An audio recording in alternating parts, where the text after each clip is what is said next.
السلام عليكم.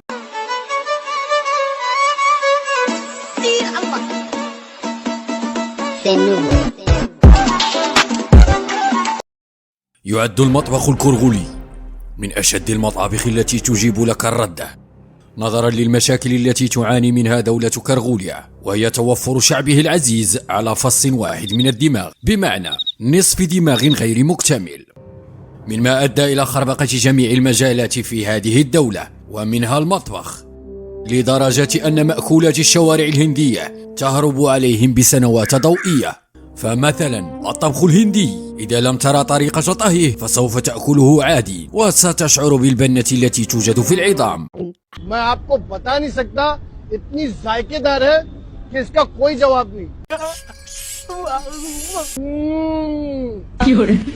जायकेदार, जबरदस्त, इसका जो स्वाद है ना वो لكن المطبخ الكرغولي لا يمكن أكله في جميع الحالات، يأكله فقط من يمتلك فصا واحدا من الدماغ وهو شعب كرغوليا.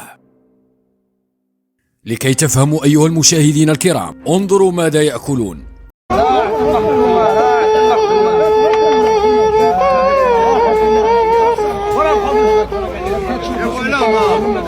والمصيبة الكبرى هي الأسماء، فحتى الأسماء لا تشجعك على الأكل، حتى وإن كنت في الصحراء وأنت محنسر في الثلث الخالي لن تأكلها.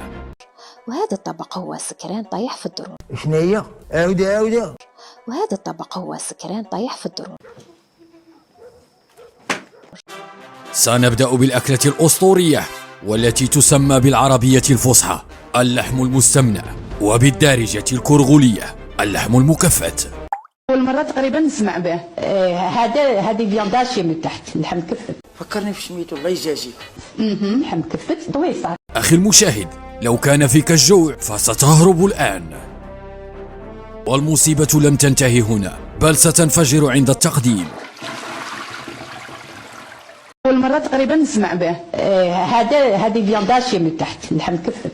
شنو هو؟ لحم مكفت طويصات تاع اللحم مكفت، وعمرناهم بلا بوشادو. لأن في طريقة التقديم ترى أنها تشبه الفضلات، فكيف يا إخواني الكرام لم يكتشفوا هذا؟ فإذا أتينا بقرد شامبانزي فسوف يعرف شكل هذا الذي هو مثل الخرا.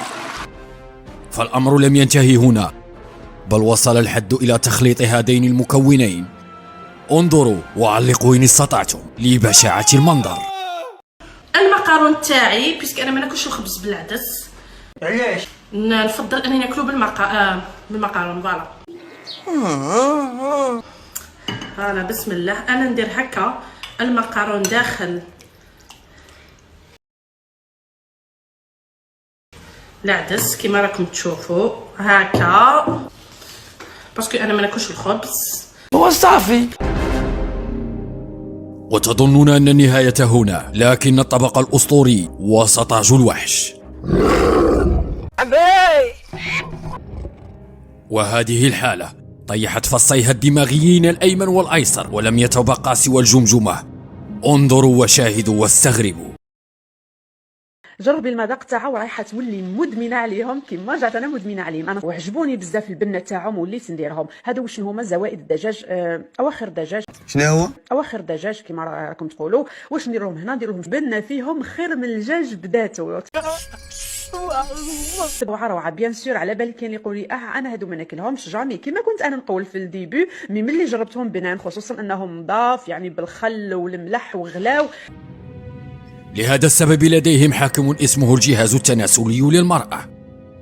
يتميز لون الطبخ الكرغولي بلون أبيض مائل إلى الإصفرار مثل خرية الماء. احنا خير من دول هذو اللي جيراننا، بس حنا ما بناش هما بان. وانت من هادشي كله طالقين علم راه الحبيب داخل المرحاض. واش بينهم هما خير منا، فاهم؟ ما نحن في خير منا حتى في حاجه. ناري درجة الحرارة عندك سهلة، خصني ضروري نديك لي زيرزاسيون. رغم أنهم يستوردون العطرية والبهارات من المغرب، ما كانش الناس يعرفوا لي زيبيس. العربي عاود نطلق طلع.